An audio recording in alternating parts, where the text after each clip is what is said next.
الشيطان الرجيم بسم الله الرحمن الرحيم يا أيها الذين آمنوا كتب عليكم الصيام كما كتب على الذين من قبلكم لعلكم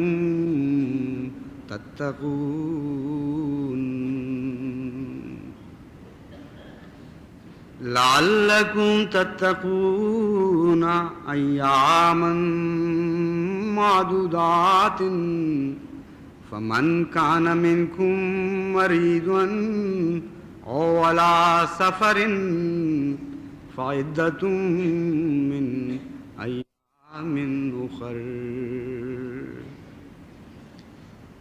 وعلى الذين يطيقونه فدية طعام مسكين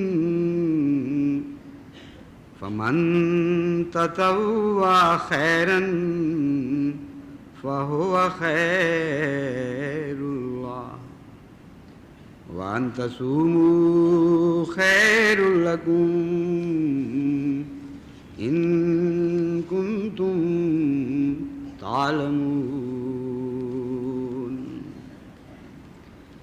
شهر رمضان الذي أنزل فيه القرآن هدى للناس وبينات من الهدى والفرقان فمن شهد منكم الشهر فليصمه ومن كان مريضا على سفر فعدة من أيام أخر يريد الله بكم اليسر ولا يريد بكم العسر وَلِتُكْمِلُوا الْعِدَّةَ وَلِتُكَبِّرُوا اللَّهَ عَلَى مَا هَدَاكُمْ وَلَعَلَّكُمْ تَشْكُرُونَ وَإِذَا سَأَلَكَ عِبَادِي عَنِّي فَإِنِّي قَرِيبٌ وَإِذَا سَأَلَكَ عِبَادِي عَنِّي فَإِنِّي قَرِيبٌ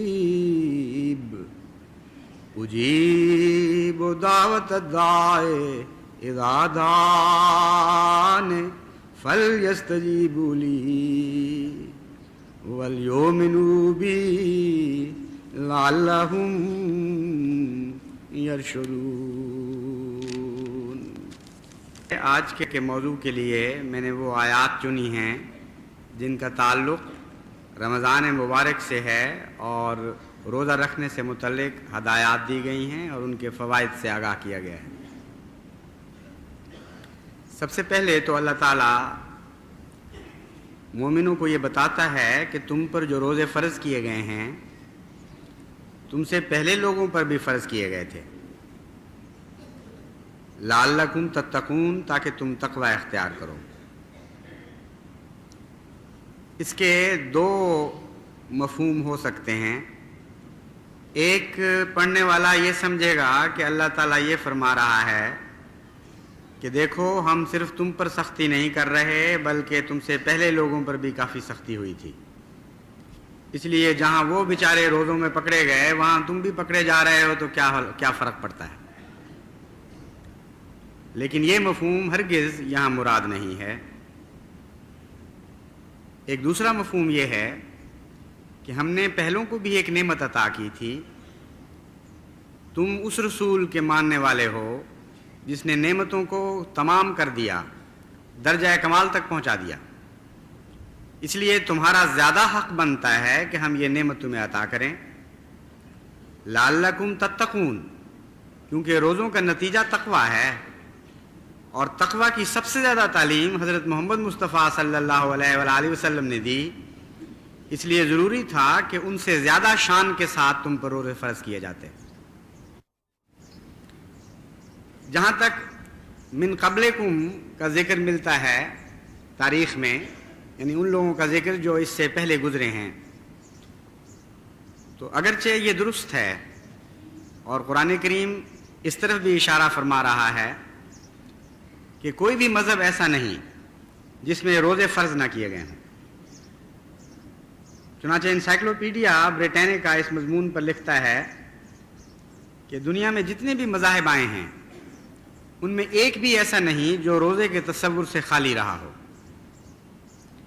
اور یہ تحقیق آج کل کے زمانے میں آسان ہے، کیونکہ ساری دنیا کے مختلف تاریخی حالات مجتمع ہو چکے ہیں اور کتابی صورتوں میں انسان کی دسترس میں آ چکے ہیں۔ مگر حضرت محمد مصطفیٰ صلی اللہ علیہ وآلہ وسلم کو جب یہ بتایا جا رہا تھا تو دنیا کے مذاہب کی بھاری اکثریت ایسی تھی جن کے متعلق آن حضرت صلی اللہ علیہ وآلہ وسلم کو اطلاع پانے کا کوئی بھی ذریعہ نہیں تھا۔ تو سب سے پہلے تو توجہ اس طرف منعطف ہوتی ہے کہ عجیب شان کا رسول ہے اور عجیب شان کا کلام اس پر نازل ہو رہا ہے کہ ساری دنیا کے متعلق ایک دعویٰ کرتا ہے جس کے متعلق کوئی عقلی وجہ موجود نہیں کہ وہ دعویٰ تحدی سے کیا جا سکے اور پھر وہ درست بھی ثابت ہو۔ اور آج کے زمانے کا انسان جب کامل تحقیق کے بعد، ہر قسم کی جستجو کے بعد ایک نتیجہ نکالتا ہے تو وہ بعینہ ہی وہی نتیجہ نکالتا ہے جو حضرت محمد مصطفیٰ صلی اللہ علیہ وآلہ وسلم کو اللہ تعالیٰ کی طرف سے آج سے 1400 سال پہلے بتا دیا گیا تھا۔ دوسرا یہ پہلو آپ کے سامنے آئے گا جب آپ تحقیق کریں گے کہ جس باقاعدگی اور نظام کے ساتھ، جس تفصیل کے ساتھ اور جتنی زیادہ پابندیوں کے ساتھ مسلمانوں پر روزہ فرض ہوا ہے ویسے کبھی کسی قوم پر نہیں ہوا۔ بائبل میں روزوں کا ذکر ملتا ہے، مثلا 10ویں محرم کے متعلق آتا ہے کہ یہ وہ دن تھا جب فرعون کے ظلموں سے بنی اسرائیل کو نجات دی گئی تھی۔ چنانچہ حضرت موسیٰ کی تعلیم میں یہ آتا ہے کہ اس دن کو یاد رکھو اور اس دن روزہ رکھو، لیکن روزوں کا پورا ایک مہینہ فرض ہونا یہ پہلے کبھی کسی قوم میں نظر نہیں آتا۔ علاوہ ازیں روزے کی جو تفصیلی ہدایات ہیں ان میں بھی بڑا فرق ہے۔ بعض پرانے مذاہب میں روزہ یہ ملتا ہے کہ پکی ہوئی چیز نہیں کھانی، پھل جتنا چاہو کھا لو، فلاں چیز نہیں کھانی اور فلاں چیز نہیں کھانی، پانی پی سکتے ہو، دودھ پی سکتے ہو۔ تو وہ روزہ اسلامی روزے کے مقابل پر محض برائے نام اور سرسری سا روزہ بن جاتا ہے۔ اور پھر روزے کے ساتھ یہ بھی تاکید ہے کہ کام نہیں کرنا، یہ بھی عجیب بات ملتی ہے، کام کا بھی روزہ ہے۔ تو جس کو چھٹی مل جائے کام سے اس کا تو روزہ اور بھی آسان ہو جائے گا۔ یعنی بظاہر یہ پابندی ہے جو اسلام میں نہیں ہے، لیکن عملاً یہ پابندی نہیں ہے بلکہ رخصت لینے پر مجبور کر دیا گیا ہے کہ تم لوگ کمزور ہو، تم میں یہ طاقت نہیں ہے کہ دنیا کے کام بھی کر سکو اور پھر روزہ بھی رکھ سکو اور اس کا حق بھی ادا کر سکو۔ ایسے لوگ بعد میں آئیں گے جو یہ کام کر سکیں گے۔ بس حضرت صلی اللہ علیہ وآلہ وسلم کو جو روزے کی تعلیم دی گئی وہ ہر لحاظ سے کامل بھی ہے اور زیادہ مشقت طلب ہے، لیکن اس کے باوجود یہ وضاحت فرما دی گئی کہ مشقت ڈالنا مقصود ہرگز نہیں ہے۔ خوب کھول کر اللہ تعالیٰ اس مضمون کو بیان کر دیتا ہے، اور اس کی ضرورت بھی اسی لیے پیش آئی کہ جب انسان اسلامی روزے کی تعلیم پر غور کرتا ہے تو حیران رہ جاتا ہے کہ پچھلوں کے اوپر تو اس کا عشر عشیر بھی فرض نہیں تھا، اور یہ وہم دل میں پیدا ہو سکتا ہے کہ کیا اللہ تعالیٰ سختیوں سے خوش ہوتا ہے؟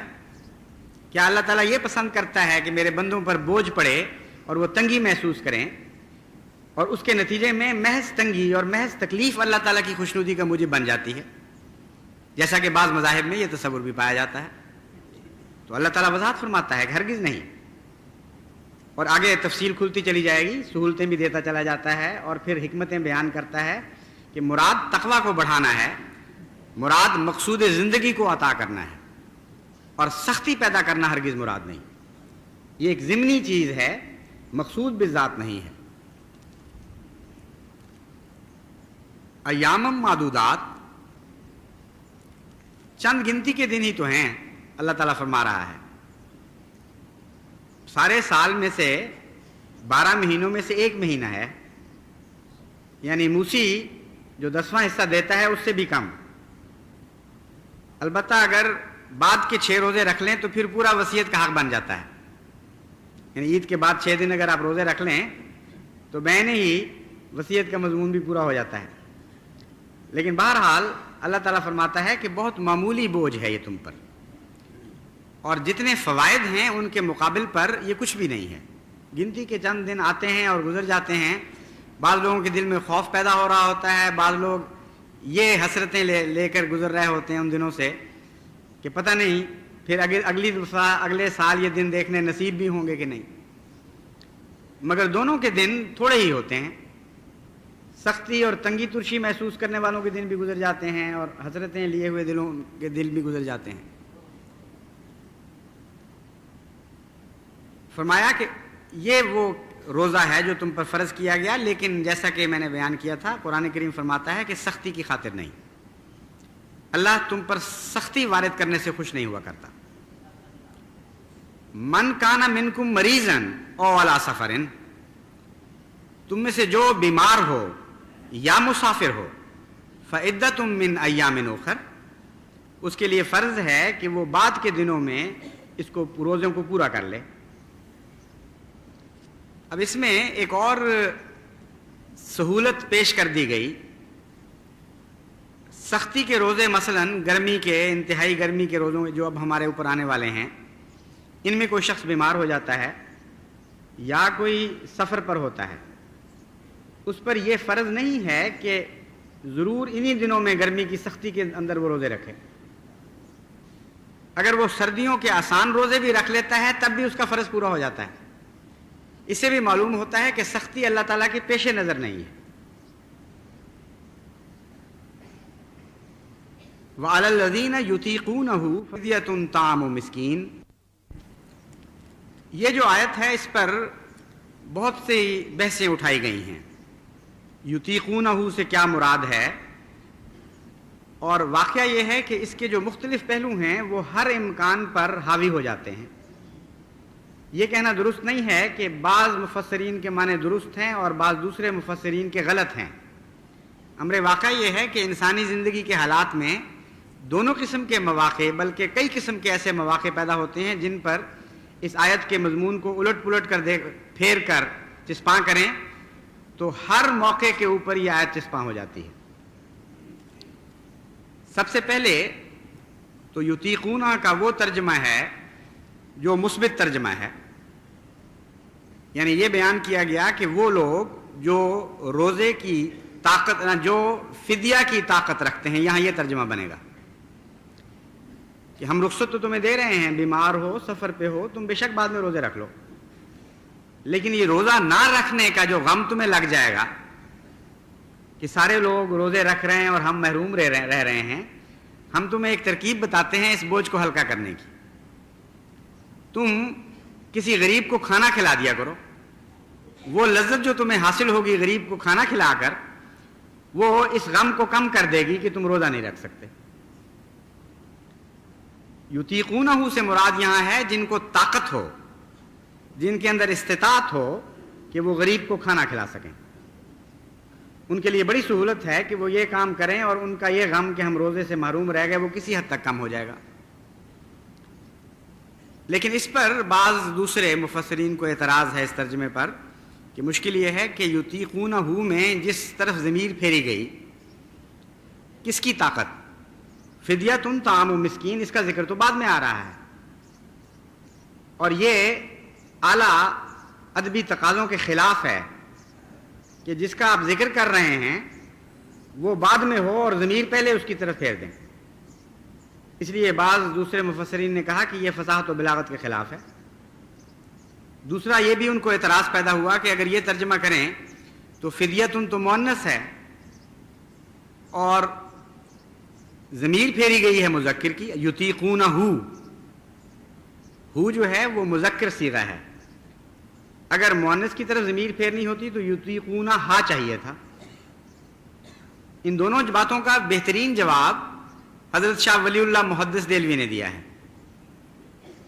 آپ یہ کہتے ہیں کہ جہاں تک اول الذکر اعتراض کا تعلق ہے، فدیتن طعام و مسکین نحوی لحاظ سے فی الحقیقت مبتدا ہے جو بہرحال پہلے ہوتا ہے، اور یہ متعلق خبر ہے کہ ان پر فرض ہے علی الذین یطیقونہ۔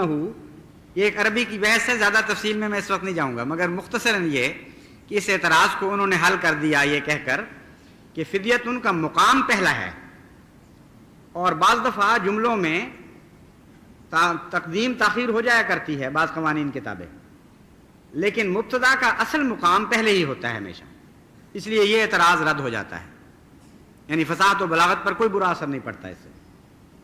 دوسرا انہوں نے کہا کہ فدیتن اگرچہ لفظ مؤنث ہے مگر طعام و مسکین اس کا بدل ہے اور وہ مذکر ہے، اور اصل مراد طعام و مسکین ہے، غریب کا کھانا کھلانا۔ فدیہ کا معنی یہ ہوگا بطور فدیہ غریب کو کھانا کھلانا، اور چونکہ اصل کھانا کھلانا ہے اس لیے اللہ تعالیٰ نے مذکر کی ضمیر اس طرف پھیر دی۔ یہ دو وجوہات انہوں نے بیان فرمائی، اور تیسری وجہ جو بیان نہیں فرمائی وہ واضح ہے کہ اگر مؤنث کی ضمیر پھیری جاتی تو وہ دوسرے معنی جو اللہ تعالیٰ پیدا کرنا چاہتا تھا وہ نہ ہو سکتے، کیونکہ پھر صیام کی طرف ضمیر نہیں پھر سکتی تھی، اور اس میں بھی ایک نئے معنی پیدا ہوتے ہیں۔ اس لیے یہ فصاحت و بلاغت کا کمال ہے، نہ کہ فصاحت و بلاغت سے گرنا، کہ ضمیر کو اس طرح چنا گیا کہ بظاہر مؤنث ہے اس کی طرف بھی جا سکتی ہے، اور جو مذکر کا صیغہ ہے اس کی طرف بھی جاتی ہے، اور مضمون میں بڑی وسعت پیدا ہو جاتی ہے۔ اب اگر یہ کہا جائے کہ یطیقونہ سے مراد روزہ رکھنے کی طاقت ہے، تو اس سے تو پھر مضمون الٹ پلٹ اور بے معنی ہو جاتا ہے۔ جہاں تک یہ کہ سمجھ میں آنے والی بات ہے کہ یطیقونہ سے مراد فدیت و طعام مسکین ہے، کہ وہ لوگ، خدا تعالیٰ یہ فرمانا چاہتا ہے کہ وہ لوگ جو کھانا کھلانے کی طاقت رکھتے ہوں ان کو ہم یہ نصیحت کرتے ہیں کہ جن دنوں وہ روزے نہ رکھ سکیں وہ غریبوں کو کھانا کھلائیں، تاکہ ان کو تسکین ملے کہ وہ بھی شامل ہیں کسی رنگ میں عبادت میں۔ یہ تو بڑی واضح بات ہے، مگر یہ کیا معنی ہوا کہ جو لوگ روزے کی طاقت رکھتے ہیں وہ کھانا کھلائیں؟ جو روزے کی طاقت رکھتے ہیں اس کا جواب تو یہ ہونا چاہیے کہ وہ روزہ رکھیں، نہ کہ دوسروں کو کھانا کھلا کے چھٹی کر جائیں۔ تو حضرت مسیح موعود علیہ الصلوۃ والسلام نے جو معنی پیش فرمائے ہیں وہ یہ ہیں کہ یطیقونہ سے مراد، اور بھی بعض مفسرین نے یہی لکھا ہے، مگر حضرت مسیح موعود علیہ الصلوۃ والسلام کا میں حوالہ دوں گا۔ آپ فرماتے ہیں کہ یطیقونہ ایک ایسا صیغہ ہے جس میں منفی معنی بھی پائے جاتے ہیں۔ افعال کا جو صیغہ ہے عربی میں، باب افعال، اس میں یہ خاص خوبی پائی جاتی ہے کہ بعض دفعہ وہ مثبت معنی دیتا ہے، بعض دفعہ وہی باب منفی معنی بھی دے جاتا ہے۔ چنانچہ یطیقونہ کا مطلب یہ بنے گا جب صیام کی طرف ضمیر جائے گی، روزے کی طرف، کہ وہ لوگ جو روزہ رکھنے کی طاقت نہیں رکھتے وہ غریب کو کھانا کھلائیں۔ اس کا کیا مطلب ہے طاقت نہیں رکھتے وہ غریب کو کھانا کھلائیں؟ جو طاقت نہیں رکھتے ان کو تو اللہ تعالیٰ چھٹی دے چکا ہے کہ بعد میں۔ اس میں ایک اور مضمون پیدا ہو جاتا ہے، اور وہ یہ ہے کہ بعد میں ہر آدمی روزہ رکھ نہیں سکتا۔ کچھ لوگ ایسے ہیں جو بیمار ہوتے ہیں وقتی، چند دن بیمار ہوئے اس کے بعد صحت ہو گئی اور ان کو یہ تسلی ہوگی کہ ہم بعد میں روزہ رکھ لیں گے، اور دراصل روزہ رکھنا ہی ان کا فدیہ ہے پہلے روزے کا۔ مسافر ہوتے ہیں جن کا عارضی سفر ہے، اس کے بعد پھر وہ فارغ ہو جاتے ہیں۔ لیکن کچھ لوگ ایسے ہوں گے بیمار جو دائم المریض ہیں یا عمر کے ایسے حصے کو پہنچ چکے ہیں کہ وہ روزے کی طاقت ہی نہیں رکھتے، وہ کیا کریں گے؟ خدا تعالیٰ فرماتا ہے کہ ان کے لیے بھی میں ایک تسلی کا سامان رکھتا ہوں، وہ یہ دکھ محسوس نہ کریں کہ ہم کبھی بھی اب روزہ نہیں رکھ سکیں گے، وہ غریبوں کو کھانا کھلائیں اور اس طرح ان کے ساتھ شریک ہو جائیں۔ روزہ اور غریب کو کھانا کھلانے کا کیا تعلق ہے؟ وہ دراصل یہ تعلق ہے کہ روزے میں انسان خود غریب بنتا ہے اور غریب کا دکھ بانٹ رہا ہوتا ہے، ایک یہ بھی پہلو ہے روزے کا. جب وہ کھانا کھلاتا ہے تو اپنا سکھ غریب کو دے رہا ہوتا ہے, اور دونوں جگہ غریب کو فائدہ پہنچ رہا ہوتا ہے. یعنی روزے کے بے شمار فوائد میں سے ایک یہ ہے کہ ایسے عمرا جن کو کھلا کھانا میسر ہے اور کئی قسم کی انواع کا کھانا میسر ہے, وہ اگر روزے نہ رکھیں تو ساری عمر ان کو پتہ ہی نہیں لگ سکتا کہ بھوکے پیٹ کی کیا کیفیت ہوتی ہے, شدید پیاس میں مبتلا انسان کی کیا کیفیت ہوتی ہے. روزہ رکھا ہو, بھوکا ہو اور پھر کام کر رہا ہو انسان, اس کی کیا کیفیت ہوتی ہے. اور جان نہیں سکتا کہ بھوک بعض دفعہ کام پر مجبور کر رہی ہوتی ہے, کیونکہ کام کے بغیر بھوک نہیں مٹتی, اور جتنا کام زیادہ کرتا ہے اتنا بھوک بھی زیادہ بھڑکتی ہے. یہ سارے احساسات جو ہیں جب تک ان میں سے کوئی گزر نہ جائے اس کو اندازہ نہیں ہو سکتا ان کیفیات کا. اور دنیا کی باقی قوموں میں کوئی ایسا جبری نظام نہیں ہے کہ ہر امیر کو مجبور کر دیا جائے کہ کم از کم 1 مہینہ اپنے غریب بھائیوں کا دکھ محسوس کرو اور ان کا دکھ آپ اپنے اوپر جاری کر دو, تاکہ تمہیں احساس ہو کہ معاشرہ کیا ہوتا ہے. جو روزے رکھنے والے ہیں وہ جب مزدوری لے رہے ہوتے ہیں کسی سے تو ان کے دل کی اور کیفیت ہوتی ہے. جو بے روزگار ہیں, جن کو اندازہ ہی کوئی نہیں بھوک کیا ہوتی ہے اور بھوک میں کام سے کیا مشکل پڑتی ہے, ان کے دل کی اور کیفیت ہوتی ہے.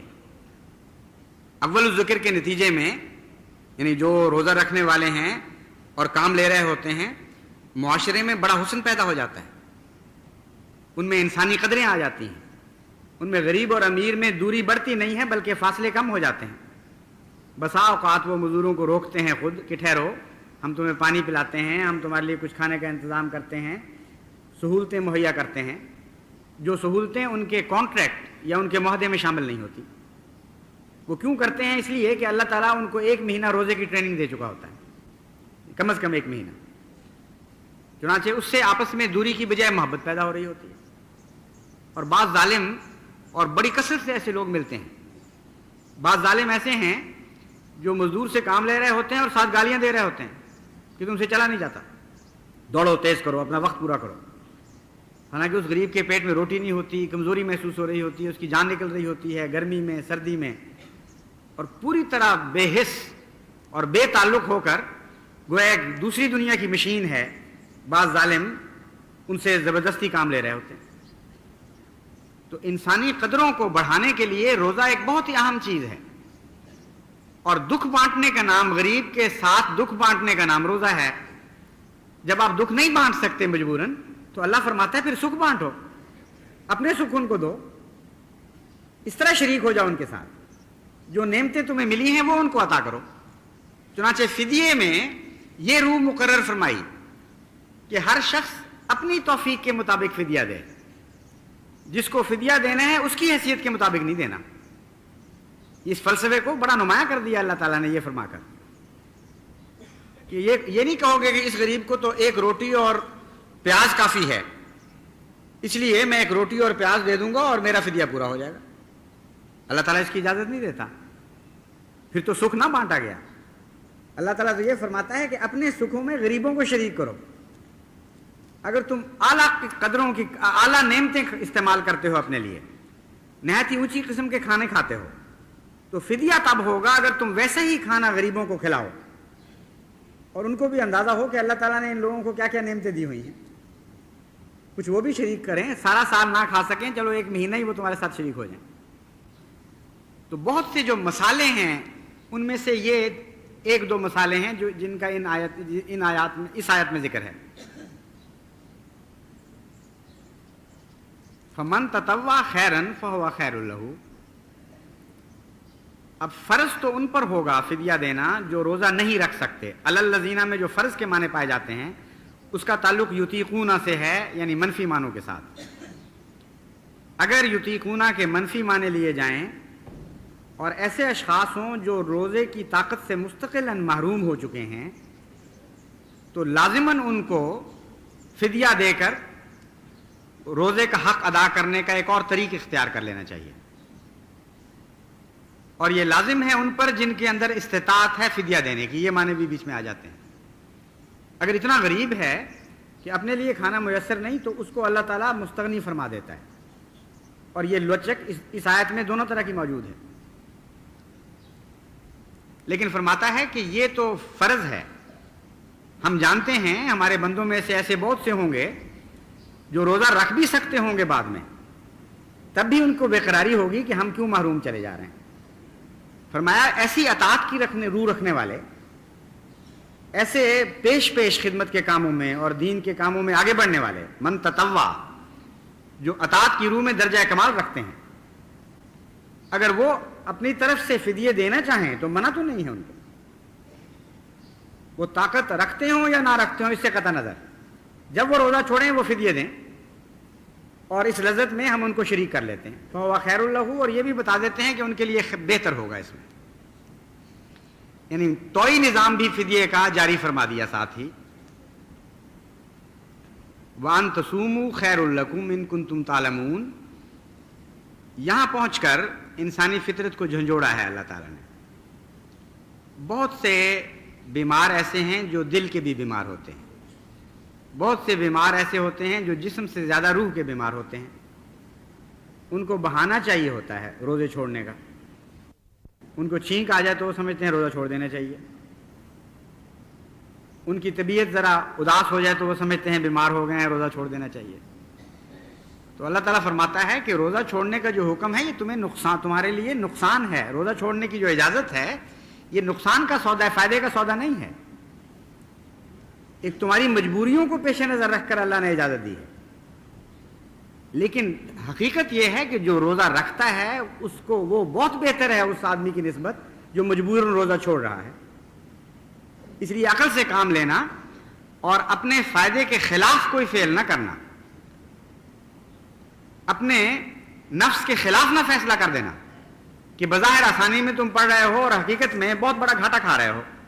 اس وقت کی رعایت سے میں اس حصے کو فی الحال ترک کر رہا ہوں، درمیان کی آیات کو، اور آخری جو مدعا اور مقصود اور مطلوب ہے روزوں کا اس کو بیان کرتا ہوں۔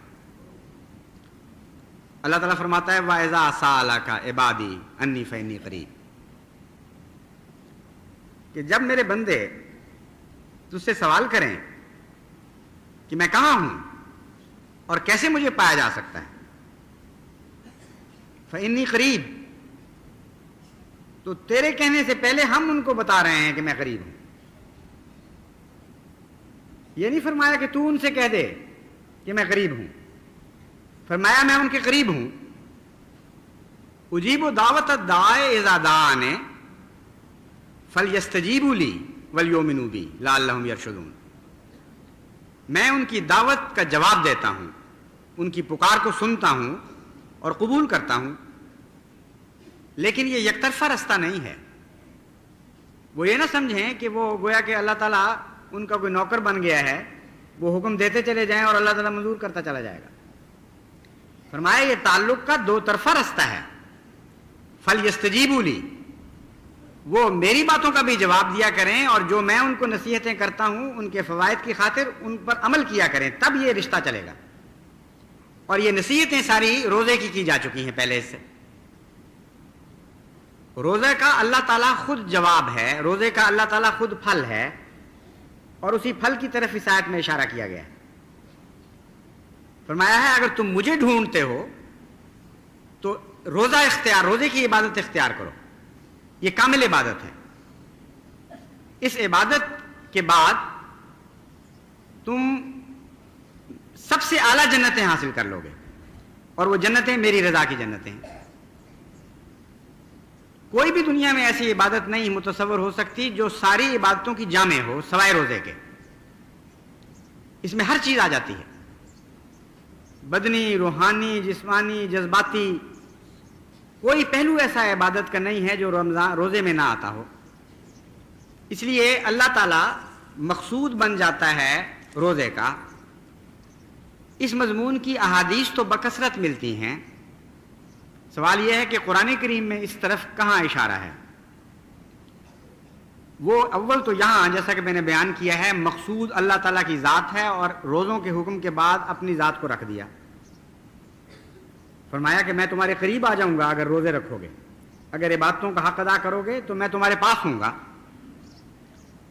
لیکن اس سے پہلے جو آیات گزری ہیں ان میں بھی اس مضمون کو بڑے عجیب طریق پر بیان فرمایا شہر رمضان الذی انزل فیہ القرآن ھدی للناس.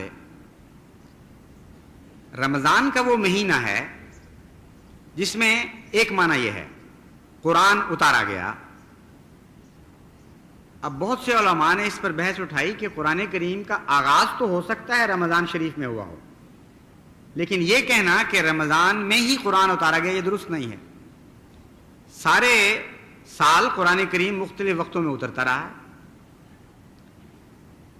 اس کا جواب بعض مفسرین نے یہ دیا کہ نہیں، مراد یہ ہے کہ رمضان میں ایک دفعہ پورے کا پورا آ جایا کرتا تھا، جبکہ باقی سال میں ایسا نہیں ہوتا تھا. تو انزل فیہ القرآن سے یہ مراد ہوگی کہ حضور صلی اللہ علیہ وآلہ وسلم کو رمضان شریف میں جبرائیل قرآن دہرایا کرتا تھا، یہاں تک کہ جب قرآن مکمل ہو گیا تو پھر جو رمضان آیا ہوگا اس میں لازماً سارا قرآن ایک دفعہ رمضان میں اتر گیا. تو یہ بھی درست ہے، اس میں اس کو غلط نہیں کہا جا سکتا. قرآن کریم کے بہت سے متون ہیں، مگر حضرت مسلم موعود نے جو ترجمہ کیا ہے وہ یہ ہے انزل فیہ القرآن، رمضان وہ مہینہ ہے جس کے بارے میں گویا سارا قرآن کریم اتارا گیا ہے. یعنی قرآن کریم کیوں اتارا گیا ہے؟ رمضان شریف کے متعلق اتارا گیا ہے. اب بظاہر تو قرآن کریم بہت زیادہ وسیع ہے اور رمضان کے جو احکامات ہیں وہ محدود ہیں، لیکن امر واقعہ یہ ہے کہ اگر آپ تجزیہ کریں تو قرآن کریم جس جس مقصد کی خاطر اتارا گیا ہے وہ سارے مقاصد رمضان شریف میں پورے ہو جاتے ہیں. ایک مقصد اس کا ایک ذرہ بھی باقی نہیں رہ جاتا رمضان شریف کے علاوہ. عبادت کی جتنی قسمیں بیان ہوئی ہیں وہ ساری روزوں کے اندر آ جاتی ہیں. خدمت خلق کی جتنی قسمیں بیان ہو سکتی ہیں وہ ساری روزے کے اندر آ جاتی ہیں. ہمدردی کی انتہا بھی سکھاتا ہے اور خشوع و خضوع کا کمال بھی اللہ تعالیٰ انسان کو عطا کرتا ہے. عجز کی راہیں بھی بتاتا ہے اور غریبوں کو اٹھا کر اپنے ساتھ شامل کرنے کے طریق بھی سکھاتا ہے. تو قرآن کریم کی ساری تعلیم کا خلاصہ رمضان شریف ہے، اور جو رمضان میں سر جھکاتے ہوئے گزرے گا اس دروازے سے، جو کامل طور پر اللہ تعالیٰ کی اطاعت کا رنگ اختیار کرتے ہوئے رمضان میں سے گزر جائے گا، گویا اس نے قرآنی تعلیمات کا سارا پھل پا لیا. گویا جو کچھ بھی قرآن لے کر آیا تھا وہ سارا اس کے نصیب میں آ گیا. چنانچہ اس تشریح کو دیکھتے ہوئے جب ہم احادیث نبوی پر غور کرتے ہیں تو صاف پتہ چلتا ہے کہ حضرت صلی اللہ علیہ وآلہ وسلم نے ایک بھی بات اپنی طرف سے نہیں کہی. تمام روزے کی خوبیاں جو بیان فرمائی ہیں وہ مبنی بر قرآن بیان فرمائی ہیں. اور بھی بعض آیات سے استنباط فرمایا ہوگا، لیکن اس آیت سے تو بڑا واضح استنباط حضرت صلی اللہ علیہ وآلہ وسلم نے فرمایا، کیونکہ مضمون وہی بیان فرماتے ہیں کہ رمضان تو مقصود ہے قرآن کریم کا. قرآن کے سارے پھل رمضان سے وابستہ ہو چکے ہیں، اس لیے گویا سارا قرآن رمضان کے بارے میں اتارا گیا ہے. چنانچہ ساری خوبیاں جو عبادت کے ذریعے حاصل ہو سکتی ہیں حضرت صلی اللہ علیہ وآلہ وسلم نے قرآن رمضان کی طرف منسوب فرمائیں، روزوں کی طرف منسوب فرمائیں. فرمایا باقی ساری عبادتیں ایسی ہیں جن میں بندے کا دخل ہے. ایک روزہ ایسی عبادت ہے جو خالصتاً اللہ کے لیے ہے، یعنی کلیتاً اللہ رمضان کے روزوں کو اپنا کہتا ہے، یہ میرے ہیں. اور فرماتا ہے باقی چیزوں کی جزا تو مختلف ہے، مختلف قسم کی جنتیں، رمضان کی جزا میں خود ہوں. تو لازماً قرآن کریم کا جو سب سے اعلیٰ مقصد ہے اللہ کو پا لینا وہ رمضان کے ساتھ وابستہ ہے. پھر اور بہت سے انداز ہیں حضور اکرم صلی اللہ علیہ وآلہ وسلم کے رمضان کی خوبیاں بیان فرمانے کے، لیکن وقت نہیں ہے، وہ انشاءاللہ بعد میں کسی وقت بتاؤں گا.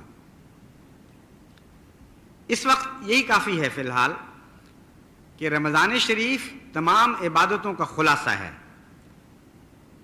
رمضان شریف تمام عبادتوں کا ارتقاء ہے. رمضان شریف اس مقصود کی طرف انسان کو لے کے جاتا ہے جس کی خاطر انسان پیدا کیا گیا ہے. یہ انسان کو بنی نوع انسان کے حقوق ادا کرنے میں بھی درجہ کمال تک پہنچاتا ہے اور اللہ تعالیٰ کے حقوق ادا کرنے میں بھی درجہ کمال تک پہنچاتا ہے۔ اس کے باوجود بڑے ہی بدقسمت ہوں گے وہ لوگ جو رمضان کو پائیں اور خالی ہاتھ یہاں سے نکل جائیں، رمضان کی برکتوں میں سے ہو کے گزریں لیکن یہ پانی ان کو چھوئے نا، چکنے گھڑے کی طرح اسی طرح یہ وہاں سے آگے ہو جائیں۔ یہ بڑی بدقسمتی ہے۔ یہ ایسی بدقسمتی ہے کہ کروڑ غریبوں کو بھی آپ کھانا کھلا دیں تو اس نعمت کی محرومی کا بدلہ وہ نہیں ہو سکتی۔ اس لیے ہر وہ احمدی جو استطاعت رکھتا ہے اور اپنے نفس کا تجزیہ کر کے جانتا ہے کہ وہ بیمار نہیں ہے بلکہ صرف کمزوری محسوس کر رہا ہے، اس کو لازماً آگے بڑھنا چاہیے اور روزے رکھنے چاہیے۔ ایام معدودات، چند گنتی کے دن ہیں، اس کی سختیوں کا پتہ بھی نہیں لگتا کب گزر گئیں، اور سختیاں ایسی ہیں جو انسان کو دن بدن ہلکا کرتی چلی جاتی ہیں۔ جسم بھی ہلکے ہوتے چلے جاتے ہیں، روح بھی ہلکی ہوتی چلی جاتی ہے، زیادہ تیزی کے ساتھ انسان آگے قدم بڑھاتا ہے۔ اور رمضان کے بعد ہر روزہ رکھنے والا یہ جانتا ہے کہ اگر اس نے روزہ نہ رکھا ہوتا تو وہ پتہ نہیں کس ذلت میں پڑا ہوا ہوتا۔ بے انتہا کمزوریاں دور کر جاتا ہے رمضان شریف، بے انتہا نعمتیں عطا کر جاتا ہے، اور روزے سے گزرنے کے بعد جس ہلکے پھلکے بدن کے ساتھ انسان قدم اٹھاتا ہے، نہ روزہ رکھنے والے اس کا تصور بھی نہیں کر سکتے۔ اور پھر کھانے کا مزہ آتا ہے، پھر پینے کا مزہ آتا ہے، یعنی روحانی لذتیں تو الگ رہیں، مادی لحاظ سے بھی رمضان میں سے گزرے بغیر، یعنی اس کا حق ادا کیے کر کے گزرے بغیر انسان کو تو اندازہ ہی نہیں ہو سکتا کہ پانی میں کیا لذت ہے اور کھانے میں کیا لذت ہے۔ اور یہ اندازہ ہو کر، یعنی صبح شام بھی تھوڑا سا اندازہ ہوتا ہے، لیکن رمضان کے بعد کہ جب چاہو جو چاہو پی لو، جو چاہو کھا لو، یہ احساس ہوتا ہے کہ اللہ تعالیٰ نے اتنی ہمیں نعمتیں عطا کی ہوئی ہیں کہ بڑی ناشکری ہے جو ہم شکر کیے بغیر ان سے گزرتے ہیں۔ تو سچے شکر کی تعلیم بھی رمضان شریف دیتا ہے۔ ایک ایک گھونٹ پر اللہ کے احسانات یاد آتے ہیں پھر، اور وہ جو مادی لذت میں نے بتائی ہے پانی پینے کی، اس روحانی لذت کے مقابل پر کچھ بھی نہیں رہتی جو ایک مومن کو اس وقت حاصل ہوتی ہے جب وہ پانی سے جسم کی پیاس بجھاتا ہے تو اس کی روح کی پیاس بھی ساتھ بجھ رہی ہوتی ہے۔ وہ کہتا ہے شکر ہے خدا کو یاد کرنے کا موقع دوبارہ میسر آ گیا، اگر میں 2-3 رمضان اسی طرح گزر جاتا تو پانی پینا اپنا حق سمجھتا، خیال بھی نہ آتا کہ یہ اللہ تعالیٰ کی بہت بڑی نعمت ہے۔ پھر ہر گھونٹ پر خدا کی نعمتیں یاد آتی ہیں اور اس کے احسان کا تصور دل کو مغلوب کر لیتا ہے، روح سجدہ ریز ہو جاتی ہے اس کے حضور۔ تو بے انتہا فوائد ہیں رمضان شریف کے۔ آپ سر جھکاتے ہوئے گزریں اس رمضان سے، اپنے روح کو بھی اپنی جسم کو بھی خدا کے حضور پیش کر دیں، اور پھر دیکھیں کہ اللہ تعالیٰ کے کیسے فضل نازل ہوتے ہیں۔ ایسے لوگوں کے حق میں فرمایا ہے وَإِذَا سَأَلَكَ عِبَادِي أَنِّي فَإِنِّي قَرِيبٌ۔ یہ لوگ جو میری عبادت کا حق ادا کرتے ہیں، ان کو بتا دے کہ میں ان کے قریب ہوں۔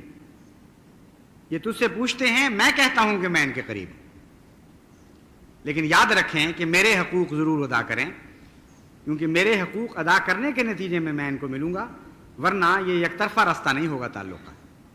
اللہ تعالیٰ ہمیں توفیق عطا فرمائے اور رمضان کا حق ادا کرتے ہوئے ہم اس کی نعمتوں سے انتہا سے زیادہ فوائد اٹھائیں۔ لیکن یہ بات یاد رکھیں کہ اس رمضان کو اس طرح ضائع نہ کر دیں جس طرح اس سے پہلے بعض قوموں نے روزوں کو ضائع کر دیا تھا۔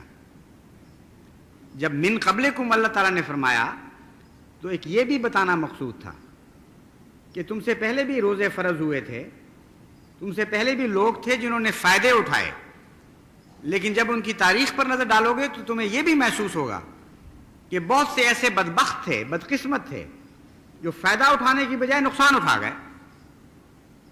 روزے انہوں نے بھی پائے، لیکن ایسے گندے حال میں روزے پائے کہ وہ روزے ان کی عاقبت سنوارنے کی بجائے ان کو دین و دنیا سے محروم کر کے چلے گئے، کچھ بھی ان کا باقی نہیں چھوڑا۔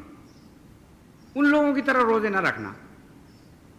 ان لوگوں کے متعلق آن حضرت صلی اللہ علیہ وآلہ وسلم نے تفصیل سے ذکر فرمایا ہے اور روکا ہے مومن کو کہ دیکھو یہ نہ کرنا، وہ نہ کرنا، یہ نہ کرنا، وہ نہ کرنا، شہوات کے مغلوب نہیں ہونا، دکھاوا نہیں کرنا، ہر بدی سے رکنا ہے، ہر ظلم کو صبر سے برداشت کرنا ہے۔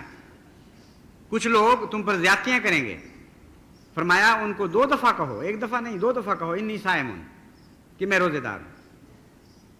یہ 2 دفعہ کہنے میں کیا حکمت ہے؟ حکمت یہ ہے کہ مومن کی تو عام شان بھی یہ ہے کہ وہ ظلم کا بدلہ ظلم سے نہیں دیتا، اور جب جاہل اس سے مخاطب ہوتا ہے تو جواب میں وہ جاہلانہ باتیں نہیں کرتا بلکہ سلام کہتا ہے۔ اذا خاطبهم الجاہلون قالوا سلاما۔ تو پھر ایسا مومن جس کی عام شان یہ ہو، اگر وہ روزے دار بھی ہو چکا ہو اوپر سے، تو وہ تکرار سے بتائے کہ او بے وقوف تم کیا توقع رکھ رہے ہو؟ کیا تمہاری اشتعال انگیزی سے میں مشتعل ہو جاؤں گا؟ ہرگز نہیں، میں تو عام حالات میں بھی سلام ہی کہا کرتا تھا، اب تو میں روزے دار ہوں، روزے دار ہوں، ممکن نہیں ہے کہ مجھ سے تم بے صبری کا مظاہرہ دیکھو۔ بس جہاں کچھ بدقسمت اپنے روزوں کو ضائع کر رہے ہوں گے، وہاں آپ کے لیے اور بھی زیادہ ثواب کا موقع ہوگا۔ اب صبر اور حوصلے اور ہمت اور دعاؤں کے ساتھ اس رمضان کو گزاریں، پھر دیکھیں اللہ تعالیٰ کے کیسے فضل آپ پر نازل ہوتے ہیں۔ من قبلکم کی ایک مثال ان لوگوں کی جنہوں نے روزے ضائع کیے میں بائبل سے آپ کے سامنے رکھتا ہوں۔ حضرت یسایہ یہ نصیحت بائبل میں یہ درج ہے، دیکھو تم اس مقصد سے روزے رکھتے ہو کہ جھگڑا رگڑا کرو اور شرارت کے مکے مارو۔ یعنی ایسے بدبخت انسان ہو کہ کوئی وقت تھا کہ تم روزوں کے ذریعے اللہ تعالیٰ کے رحم کو جذب کیا کرتے تھے، بنی نوع انسان کے حقوق ادا کیا کرتے تھے، جھگڑوں سے رکا کرتے تھے۔ اب یہی رمضان آتا ہے تو تمہیں اور زیادہ اشتعال انگیزیوں پہ مجبور کر دیتا ہے۔ تم طیش میں آ کر مکے مارتے ہو اور کہتے ہو ہم دیکھیں گے کہ ہمارے ظلم سے اور ہمارے ستم اور استبداد سے کون بچ کے نکلے گا۔ عام حالات میں بھی ہم بڑے جابر تھے، اب تو رمضان کی سختیاں آ گئی ہیں، اب تو روزے اوپر سے آ گئے ہیں، اب دیکھیں گے کون ہم سے بچ کے نکلتا ہے۔ فرماتا ہے تم یہ کر رہے ہو۔ یعنی یہود کی جو حالت گزر چکی ہے، جس کی طرف قرآن کریم من قبلکم میں ایک پہلو کی طرف اشارہ کرتا ہے، اس کی تفصیل ہے یہ بائبل میں۔ دیکھو تم اس مقصد سے روزے رکھتے ہو کہ جھگڑا رگڑا کرو اور شرارت کے مکے مارو، پس اب تم اس طرح کا روزہ نہیں رکھتے ہو کہ تمہاری آواز عالم بالا پہ سنی جائے۔ بڑے بدبخت ہو، کبھی تمہارے روزے ایسے ہوا کرتے تھے کہ بظاہر انسان ان آوازوں کو نہیں سن رہے ہوتے تھے، اتنی ہلکی اور خفی آواز میں تم خدا کو یاد کیا کرتے تھے، لیکن ایسی قوت پرواز تھی ان آوازوں میں کہ وہ عالم بالا پر آواز پہنچا کرتی تھی۔ اور آج تم نے شور برپا کیا ہوا ہے اور وہ آوازیں زمین سے چمٹی ہوئی اور زمینی ہو چکی ہیں، ان میں قوت پرواز نہیں رہی، جھاگ نکل رہی ہے تمہارے منہوں سے اور طیش میں آ کر مکے مار رہے ہو، لیکن ان آوازوں کی مقدر میں پرواز نہیں لکھی گئی۔ ہاں کچھ وہ تھی گریہ اوزاری کے آوازیں جو عالم بالا پر سنی جاتی تھی۔ کیسا پیارا موازنہ کیا ہے۔ بس اے احمدیو، تم ہمیشہ ایسی آوازیں اپنے دلوں سے نکالو جو عالم بالا پر سنی جائیں، اور زمین والوں کے کان ان سے معروم ہوں تو کوئی پرواہ نہ کرو۔ وہی آواز ہے جو دنیا میں پھیلے گی جس آواز کو خدا سنتا ہے، اور خدا کے فرشتے پھر اسے دنیا میں پھیلا دیا کرتے ہیں۔ ایسی آوازیں غالب آنے کے لیے بنائی گئی ہیں، مغلوب آنے کے لیے نہیں بنائی گئی۔ اللہ تعالیٰ ہمیں اس کی توفیق عطا فرمائے۔